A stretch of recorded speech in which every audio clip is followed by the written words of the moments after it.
Assalamualaikum warahmatullahi wabarakatuh. Alhamdulillahirabbil alamin wa bihi nasta'in ala umuri dunya waddin wassalatu wassalamu ala asrofil mursalin wa ala alihi wa sahbihi ajmain. Amma ba'du. Alhamdulillah, segala puji bagi Allah yang Maha Pengasih dan Maha Penyayang, yang membalas doa hamba-hambanya apabila kita berdoa dan mengingatnya. Pertama-tama, marilah kita panjatkan puja dan puji kehadirat Allah Subhanahu wa Ta'ala, yang mana telah meridhoi saya dalam pembuatan video ini dengan keadaan sehat walafiat. Sholawat serta salam tak lupa mari kita junjung tinggi kepada baginda Nabi Muhammad SAW bersama ahlul baitnya, juga kepada guru-guru kami, orang tua kami, saudara kami, pemimpin-pemimpin kami, muslimin dan muslimat yang terdahulu juga yang akan datang. Sebelumnya, perkenalkan nama saya Nuni Apriliani dengan NIM 2012111027 dari Prodi Komunikasi dan Penyiaran Islam untuk memenuhi mata kuliah Khitobah yang diampu oleh Bapak Joni Rusdiana, Sarjana Sosial Magister Ilmu Komunikasi.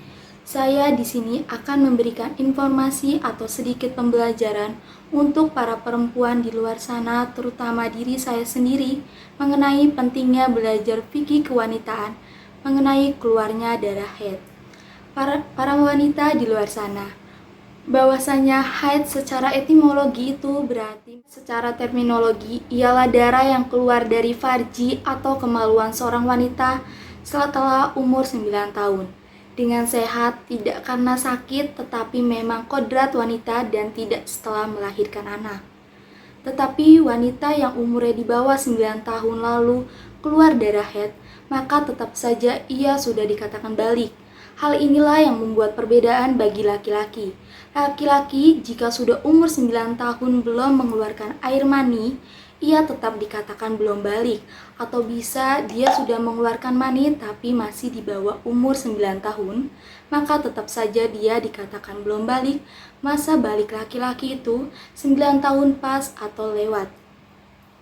Dasar haid di dalam Al-Quran adalah sebagaimana dalam surat Al-Baqarah ayat 200. Bismillahirrahmanirrahim. Wa yas'alunaka 'anil mahidi qul ziwa azza fatazilu nasa'a fil mahidi wala taqrabu guna hatta yaturna fa iza tatahurna fatahunna min haitsu amrakumullahi inna ala yuhibbu tawabina wa yuhibbu mutatahhirin.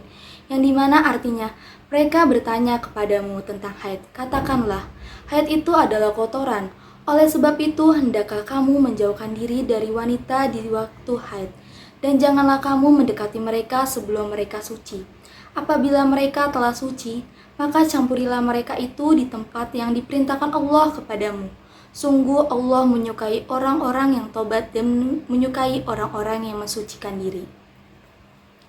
Ayat ini turun sebagaimana dalam riwayat Imam Muslim di dalam kitab Sahihnya, sebagai respon atas fenomena kaum Yahudi yang memperlakukan wanitanya yang sedang haid dengan tidak manusiawi.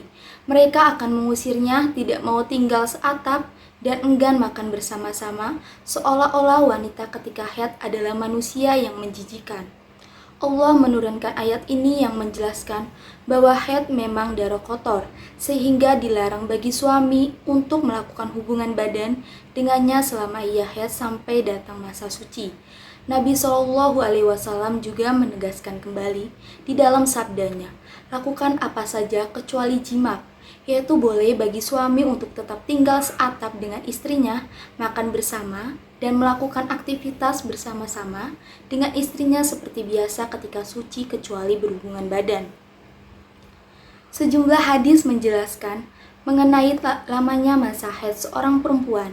Syarik berkata, di antara kami ada seorang perempuan haid yang selama 15 hari dalam sebulan secara normal dan sehat.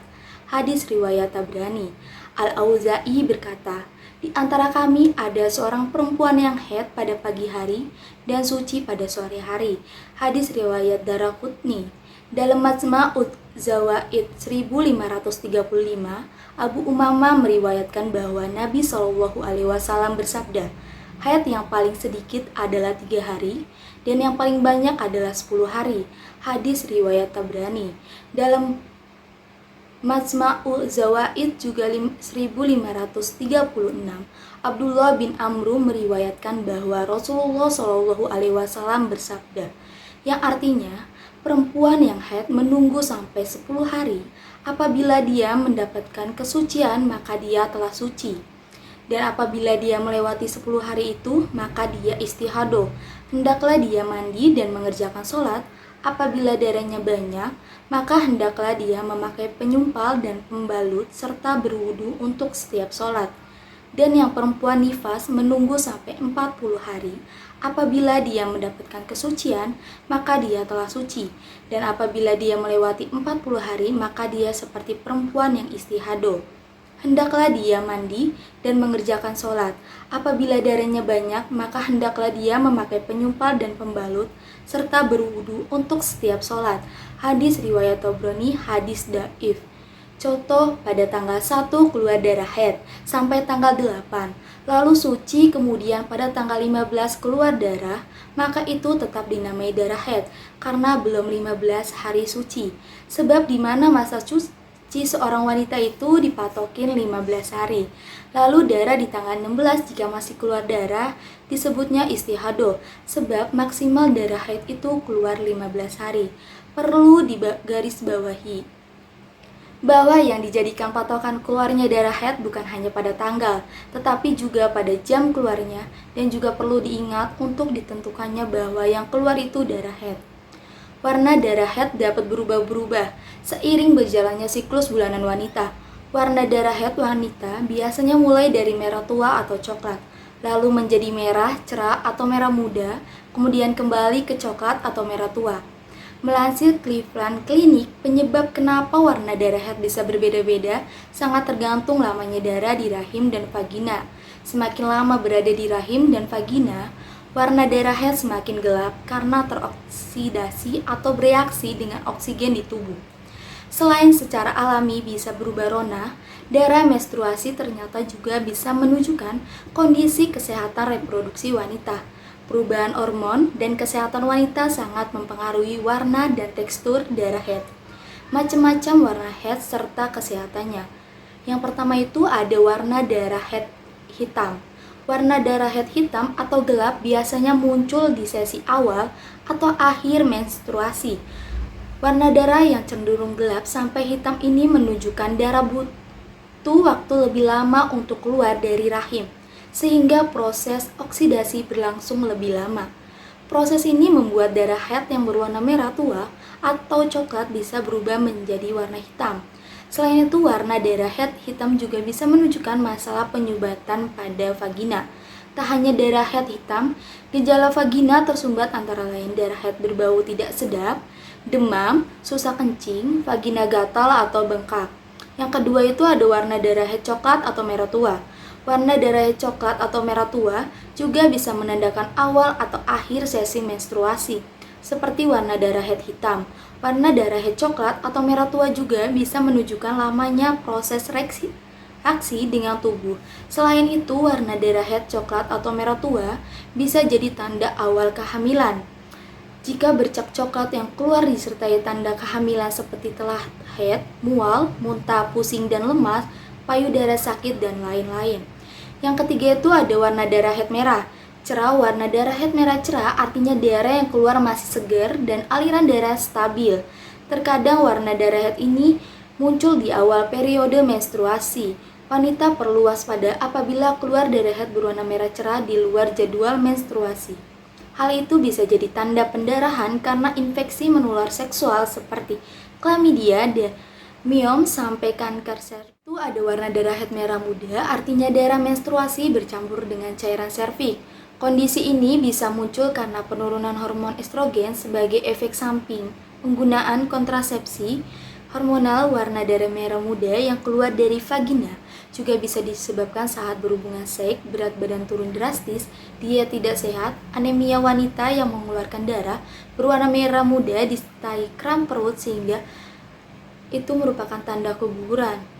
Yang kelima itu ada warna darah haid orange. Selain merah muda, darah haid juga bisa berwarna orange apabila darah bercampur cairan serviks.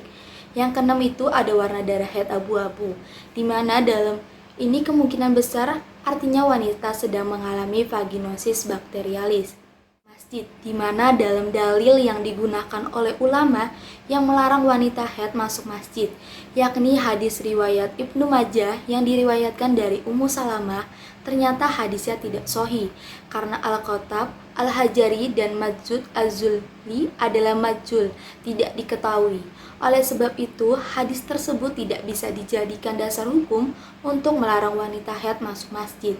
Sementara hadis yang berkaitan dengan wanita haid hendaknya menjauhi musola atau tempat sholat, maksudnya tidak berada pada shaf sholat, tetapi mereka diperbolehkan berada di lapangan, tempat dilaksanakan sholat, menyaksikan kaum muslimin dan khutbah yang disampaikan oleh Rasulullah Shallallahu Alaihi Wasallam. Jadi dalil ini pun kurang tepat jika dijadikan dalil untuk melarang wanita haid masuk masjid. Sedangkan dalil yang digunakan oleh ulama yang membolehkan yaitu hadis yang diriwayatkan dari Aisyah, dapat dipahami bahwa hadis tersebut di atas tidak menerangkan bahwa Rasulullah Shallallahu Alaihi Wasallam memerintahkan Aisyah harus segera keluar dari masjid atau boleh masuk masjid, tapi sekedar mengambil hal umroh atau sajadah kecil saja. Beliau hanya menerangkan haid tidak di tanganmu, sehingga selama tidak mengotori masjid dari darah haid, maka diperbolehkan wanita untuk berada di dalam masjid. Kemudian hadis yang berkenaan dengan pelaksanaan haji, Aisyah mengalami haid. Dalam hadis di atas, Nabi Shallallahu Alaihi Wasallam tidak melarang Aisyah untuk masuk ke masjid dan sebagaimana jamaah haji lain boleh masuk ke masjid. Maka demikianlah pula wanita haid boleh masuk ke masjid. Akan tetapi Nabi Shallallahu Alaihi Wasallam hanya melarang Aisyah untuk tawaf di Ka'bah. Keterangan di atas menunjukkan bahwa boleh saja bagi wanita haid untuk memasuki masjid dengan syarat: satu itu ada hajat termasuk di dalamnya, dua itu ada mendengarkan pengajian, dan tidak sampai mengotori masjid dari darah haid. Sekian pengetahuan yang sedikit saya utarakan. Apabila ada perkataan yang salah itu sudah pasti datang dari saya, jika kebenaran sudah pasti datang dari Allah. Wabillahi taufiq wal hidayah. Wassalamualaikum warahmatullahi wabarakatuh.